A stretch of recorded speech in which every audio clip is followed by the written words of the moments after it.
Hantu wanita di sumur sekolah.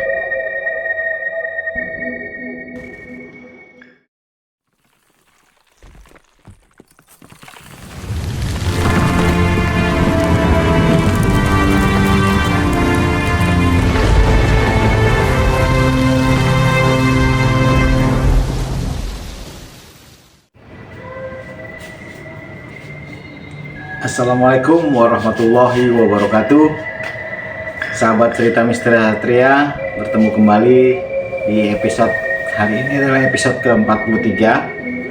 43. Tanpa berpanjang-panjang, tanpa berbasa-basi, saya mau menceritakan kisah saya waktu masih SD ya. SD itu sekitar kelas 4, kelas yang masuk siang itu kelas berapa ya?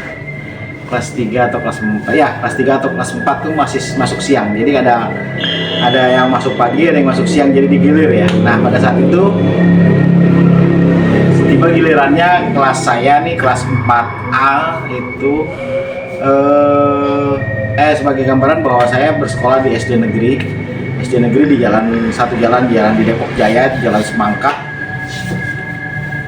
Pada saat itu saya masuk siang jam 1 ya, jam 1 atau jam 12, jam 12.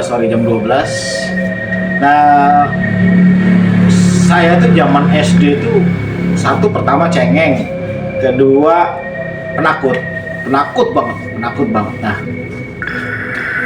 suatu hari tuh saya kebelet pipis ya, pengen pipis.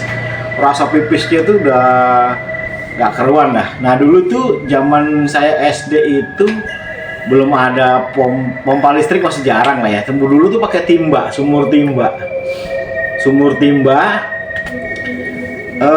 Dan di WC atau toiletnya itu di belakang tempatnya sepi, lembab gitu kan, gelap. Saya tuh takut untuk mau pipis tuh takut. Dari perasaan mau pipis tuh udah momok lah. Jam 3 sore, setengah 4 tuh menjelang asar, menjelang pulang ya. Itu jadi jam 3 jam 4 tuh menjelang pulang. Saya ditemenin, saya lupa namanya siapa ya dulu, teman saya itu Yunus kalau nggak salah, tapi almarhum kalau nggak salah, saya lupa.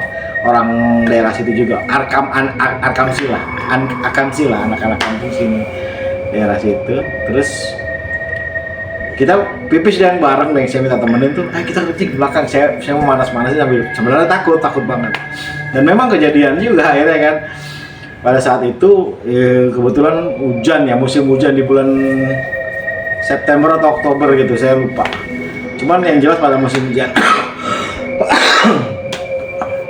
itu sama Yunus tuh, karena kan ke belakang tuh jalannya agak lorong gitu kan, ke belakang. Begitu sampai di deket kamar mandi itu kan belok begini. Tuh kita kok dengar suara kriet kayak orang nimba ya kan, namanya nimba itu tuh jam 3 sore nimba. Oh, mungkin ada air habis kali. Kayak pikir Mas Sabar tuh penjaga sekolah gitu, namanya Mas Sabar. Beliau juga udah almarhum.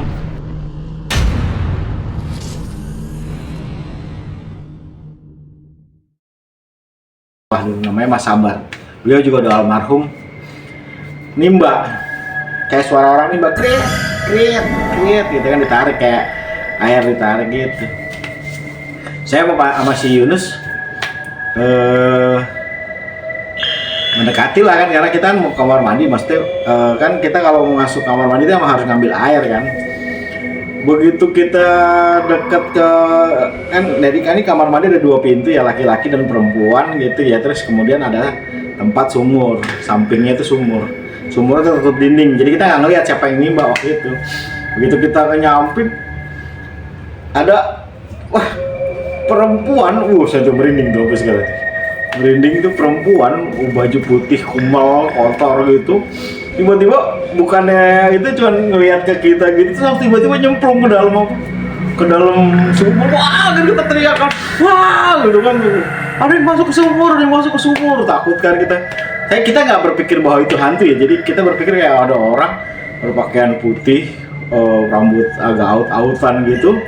Saya pikir kan dulu banyak orang gila ya di situ. Saya pikir orang gila, wah teriak-teriakan kan, wah. Nah, jadi dari ruang guru itu kan terdengar tuh. Jadi pas banget toilet itu di belakangnya ruang guru. Datang lah guru soal laki-laki, saya lupa namanya Pak Husin atau siapa, lupa ya, saya ingatnya.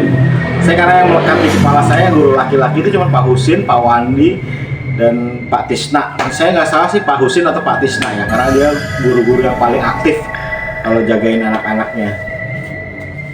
Lari mereka bertiga ke belakang kan, berdua ke belakang, dua guru ke belakang. Saya lupa Pak Tisna sama Pak Husin dua-duanya itu ada apa enggak. Tapi yang jelas kita kan takutnya ada orang bunuh diri gitu kan. Begitu ada apa, yuk ada apa, namanya saya kan yuk panggilnya, terus ada apa Nus katanya gitu kan, ayo Nus, terus ada orang nyemplung Pak, ada orang nyemplung, kita gitu kan. Begitu dilihat nggak ada sama sekali, nggak ada orang nyemplung juga dilihat gitu, nggak ada.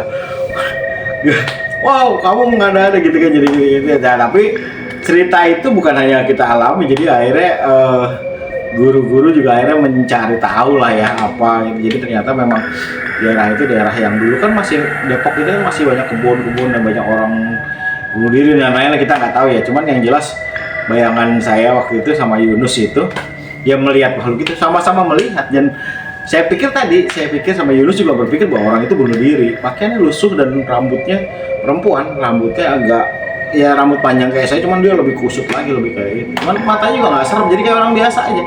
Jadi kita ngeliatnya kayak orang biasa aja, dan ingatan saya masih ingat banget sampai hari ini, juga masih ingat, dan setiap menceritakan itu pasti merinding. Sampai sekarang juga masih merinding. Nah, demikian teman-teman di episode 43 tanpa berpanjang-panjang, tanpa berlebar. Karena memang konsep saya dalam membuat konten di cerita Misteri Satria tidak terlalu panjang, short aja. Mudah-mudahan bisa menghibur teman-teman semua dan bisa menjadi gambaran bahwa memang makhluk astral itu sangat dekat dengan kita dan bisa muncul kapan saja dan pada siapa saja. Jadi tetap berserah pada Allah Subhanahu Wa Taala. Jangan lupa berdoa kemanapun kita berada. Semoga kita dapat selalu dilindungi. Dan jangan lupa like, comment, share, subscribe channel Misteri Satria. Demikian, wassalamualaikum warahmatullahi wabarakatuh.